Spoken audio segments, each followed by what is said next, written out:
गर्मी में गरीब का अंडरग्राउंड ठंडा घर।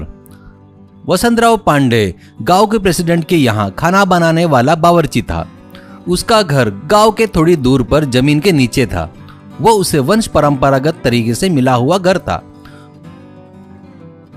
वो घर जहां था वो एक समय पर हरा भरा था, पर पेड़ के काटने के कारण सूखे रेगिस्तान जैसा बन गया था।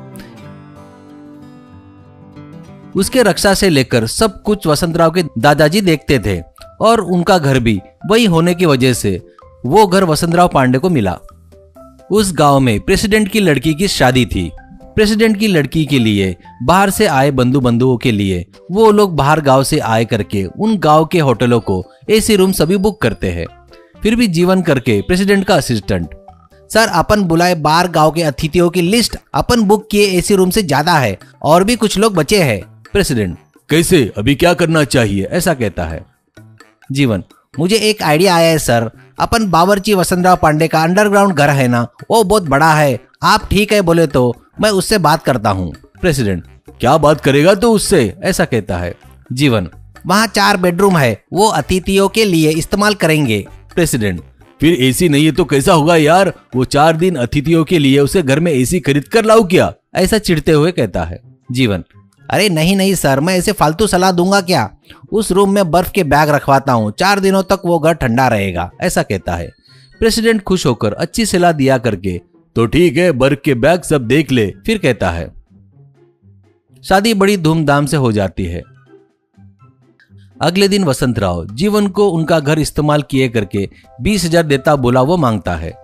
जीवन तभी वो बात याद आई करके, अरे यार ये काम में रहकर भूल गया था, शाम को आकर मेरे बर्फ के बैग लेकर पैसे दे दूंगा, ऐसा कहता है। वसंतराव चौंक कर, बर्फ के बैग क्या, बर्फ पिघलकर सिर्फ बैग बच गया है, घर पूरा पानी से भर गया है। उस पानी को बाहर फेंकने के लिए रोज मैं और मेरी पत्नी परेशानी झेल रहे हैं, ऐसा कहता है। जीवन, अरे बर्फ पिघल गया क्या, पर कैसे, अब दुकान वाले को मैं क्या जवाब दूंगा, ऐसा कहता है। वसंतराव को उसकी धोखेबाजी वाली बातें समझ में आती है। अब क्या कर सकते हैं करके तभी चुप रहकर। तभी प्रेसिडेंट की पत्नी कामाक्षी देवी ये बातों से दुखी होती है।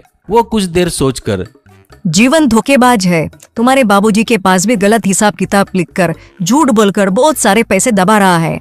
मैं एक प्लान बनाती हूँ, उससे उसे अच्छा सबक मिलेगा, जिससे तुम्हारे बाबूजी के पास से चोरी करना छोड़ देगा। उस पर उनको बहुत भरोसा है, ऐसा कहती है। एक दिन ऑफिस स्टाफ खाना खाने के लिए बाहर गए थे, पर जीवन रोज वहीं खाना खाता था। जीवन खाना खा रहा था, वसंतराव परोस रहा था। उतने में किचन में से वसंतराव की असिस्टेंट रुक्मणी भागते हुए आकर, वसंतराव, मेरी उंगली में की नीलम की अंगूठी नहीं दिख रही है। मैं तभी टमाटर काजू को पीसते वक्त बीच में माँ जी ने बुलाया तो गए, अभी देख रही हूँ तो अभी तो नहीं दिख रही है। वो थोड़ी ढीली थी, पक्का दाल में गिर गई होगी। वो दाल किसी को खाने के लिए परोसी क्या आपने, ऐसा कहती है। वसंतराव, ये देख अभी जीवन को परोसा हूँ, रुक जा ढूंढते हैं करके दाल के बकेट में हाथ डालकर देखकर इसमें नहीं मिला, मतलब वो अंगूठी जीवन के पेट में चला गया, ऐसा कहता है। वो सुनकर जीवन डरते डरते पेट की तरफ देखता है। रुक्मिणी, अरे फिर कैसे, वो नीलम पत्थर की अंगूठी है, पेट में गई तो पेट के अंदर काटती है। अब जीवन बाबू तुमको खून की उल्टियाँ होगी, थोड़ा हिम्मत रखो करके परोसती है। जीवन तब तक रोना शुरू करता है। वहीं पर खड़ी कामाक्षी देवी, अच्छा हुआ मैंने अभी तक खाया नहीं, फिर भी वो अंगूठी कितने की है, कहती है।